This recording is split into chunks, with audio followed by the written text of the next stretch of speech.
waxaa laga yaabaa dadka dibadda jiray ama gudaha jooga inay meediyaha ka maqlaan kala duwanaansho aaraa oo qaranka mas-uuliyiintooda iyo waxyaabaha laga sheegayo annagu waxaan halka xamar lagama dareensana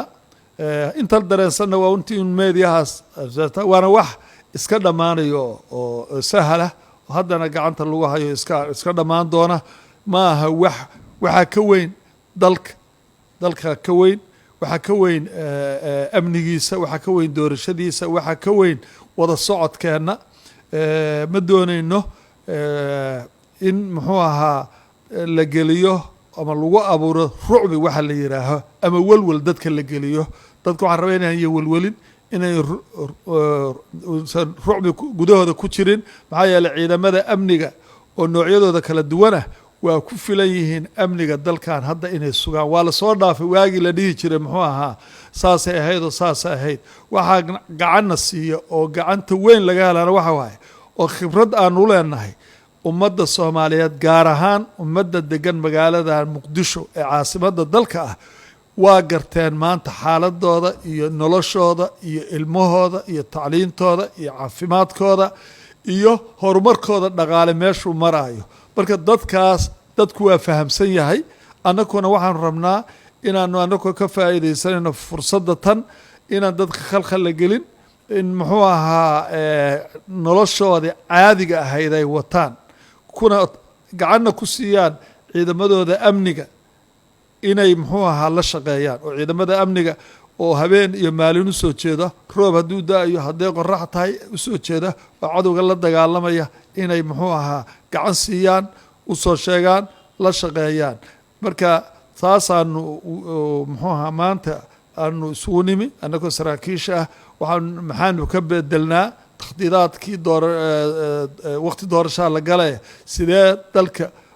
muxuu ahaa amnigiisa loo sugaa xageen ka bilownaa maxaanu imkaaniyaad haysanaa maxaanu madaxda weydiisanaa informationka seanu isku dhaafsanaa maxaa yeele xaaladdaa marka la galo waad iska garan kartaano taasay u badan tahay waana soconayaa muxuu ahaa wada tashiga ciidamada qalabka sidaa waa wada soconayaa anigoo marka ah guddoomiyaha guddiga amniga doorashooyinka qaranka ugana hooseeya oo mas-uulna uga ah prime ministerka dalka maxamed xuseen rooble oo day to dayda shaqada ninka u hayaa ama guddiga u hayaa anigu aanu madax u ahay inaan la socodsiiyo marba meeshii ay marayaan iyo xaaladdu sida ay tahay meel fiicanaana wax noo marayaa waxaan rabaa dadka inaa idhaaho taleefanadan badan iyo waxyaabahan facebookyada iyo anugu facebook ba mali lakiin facebookyada badan iyo waxaan badan oo aan runtii aan isdhaho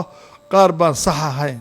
aan kulligood ma wada dhahay qaar baan sax ahayn in muxuu ahaa looga turo dalka qolada meediyaha sharafta leh waxaan ka codsanaynaa inay nala shaqeeyaan oo maanta meediya wuxuu noqday wax weyn oo lagu dagaalamo marka inay qeybtooda ka qaataan stabilityga dalka iyo fidinta amniga wax walwalah oo maanta hadday tahay saldhigyada hadday tahay deked hadday tahay aeroboort hadday tahay mid dhoofaya mid imaanaya hoteelo wax dalkaani wax walwala ma jiraan ciidamada ku jiraa oo kala duwan